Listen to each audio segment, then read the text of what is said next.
ரசிகர்களுடனான நடிகர் ரஜினியின் சந்திப்பு இன்றுடன் நிறைவு பெறுகிறது. சென்னை கோடம்பாக்கத்தில் உள்ள ரஜினியின் ராகவேந்திரா திருமண மண்டபத்தில் இந்த சந்திப்பு நடைபெற்று வருகிறது. கடந்த 4 நாட்களாக மாவட்ட வாரியாக தனது ரசிகர்களை ரஜினிகாந்த் சந்தித்து புகைப்படம் எடுத்து வருகிறார். 5வது நாளான இன்றுடன் இந்த சந்திப்பு நிறைவடைகிறது. இன்றைய தினம் நடிகர் ரஜினிகாந்த் முக்கிய அறிவிப்பை வெளியிடுவாரா என அவரது ரசிகர்கள் எதிர்பார்த்துள்ளனர். அடுத்த மாதத்தில் 2ஆம் கட்டமாக ரசிகர்களை சந்திக்க ரஜினி திட்டமிட்டுள்ளார். அதற்கான தேதி விரைவில் அறிவிக்கப்படும் என ரஜினி தெரிவித்துள்ளார்.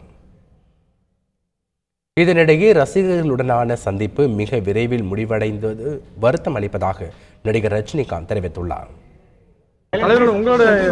அதே உற்சாகம் தான் உற்சாகம் கொஞ்சம் கூட கம்மியாகல. பட் அவங்க நேரடியாக பார்க்கும்போது நிறைய அப்படியே சேஞ்ச் ஆயிருக்காங்க. நேச்சுரல் வயசாயிடுச்சு. அதெல்லாம் பார்க்கும்போது எனக்கு ஆச்சரியமா இருக்கு.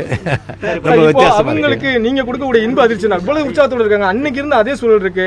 உங்கள்ட்ட இருந்து ஒரு சின்ன எதிர்பார்ப்பு இருக்கு. நீங்க கொடுக்கக்கூடிய ஒரு இன்ப அதிர்ச்சி என்னவா இருக்கும் இந்த மீட்டிங்க்கு அப்புறம்? இந்த மீட்டிங் இல்லை, அவங்க எதை பார்க்கறது, நான் அவங்கள பார்க்கறது, அதே ஒரு இன்பம் தானே.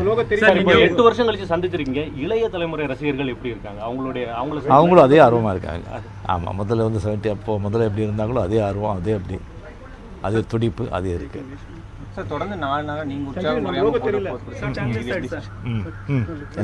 தொடர்ந்து 4 நாட்களாக கொஞ்சம் கூட உற்சாகம் குறையாம உங்க ரசிகர்களோட நீங்க டைம் ரசிகர்களுடைய எதிர்பார்ப்புகள் அவங்க இல்லை, இது ஆக்சுவலி இன்னும் இவ்வளவு சீக்கிரம் முடிய போதேன்னு சொல்லி வருத்தமா இருக்கு. அப்படி இருக்கு.